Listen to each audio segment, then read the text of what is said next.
We all were shocked by the news of NFL player Damar Hamlin on the field collapse and are wishing him well as he recovers. His health scare has posed the question, what should we do if we or a loved one were to have a heart-related episode, and what are the signs to look out for? Here to shed some light on the subject is Dr. Kuki Nada, American Heart Association volunteer with Sutter Health. Good morning, doctor. Good morning. How are you? I'm doing good, and we're happy to have you join us this morning. I wanted to ask, from a medical standpoint, can you explain how Hamilton went into cardiac arrest during the game?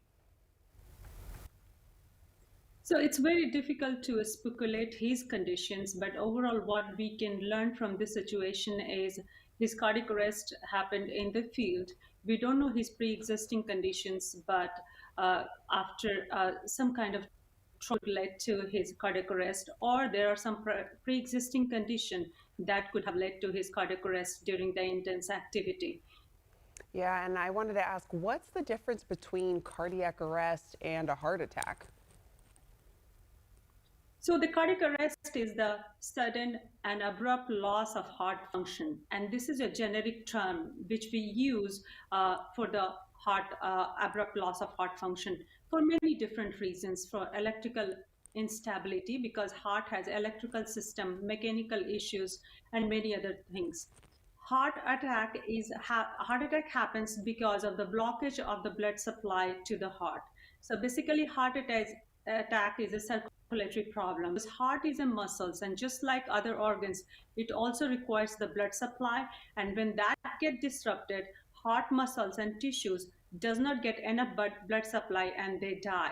And that called as heart attack. Heart attack can lead to cardiac arrest. So overall, in general, cardiac arrest is a generic term which we use for abrupt loss of heart function. Yeah, and what are the possible causes of cardiac arrest?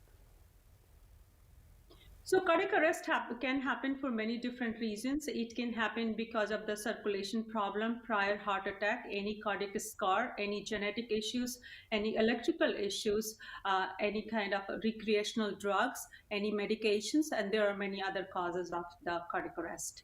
So what can someone do when they witness a cardiac arrest in the community? Obviously, we're watching the NFL game. They had those health specialists on hand. But if it's someone like me, what is something that I can do? So the cardiac arrest is speculated when somebody lose the all of a sudden loss of consciousness and abnormal breathing.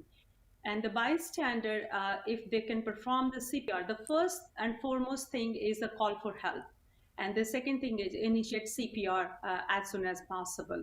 Now, of course, the CPR is you need to, if you want a formal training, you need to learn that. But overall, this is the chest compression, which you can perform 100 to 120 times, pushing the chest down, leaving the time enough for the chest to recoil back and pushing it again. But just make sure one important thing is call for help before initiating the CPR. Yeah, And there are one studies which showed that around we can save around 45% of the life if the bystander performs the CPR in cardiac arrest patients. And what you were describing, was that hands-only CPR? Yes, so in the traditional ways, we were doing hands-only CPR with 2 rescue breath after every 30 pushes. But newer studies have shown that hands-only CPR is as effective as hands-only CPR plus rescue breathing. So in general public, if you don't know the CPR, just chest compression, 100 to 120 beats per minute, till the paramedics or the medical personnel arrives, can save the organs and can supply enough oxygen to the other vital organs. All right, and I wanted to ask you, what is an AED and how can that also be helpful? AED is automatic external defibrillator.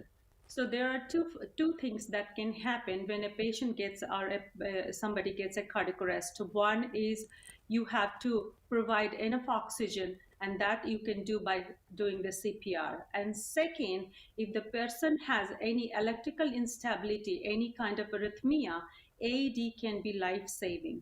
So AED, it's a self-explanatory. You can put the patch and guide you through to determine if that kind of electrical issues in the heart requires any kind of shock or not. And it can be very much life-saving. Dr. So Lada. it's available in a lot of public places, or so you can use it. Yeah, Dr. Lada, a lot of helpful information. And as I mentioned, we wish Damar Hamlin a speedy recovery. And for more information, you can go to newsroom.heart.org.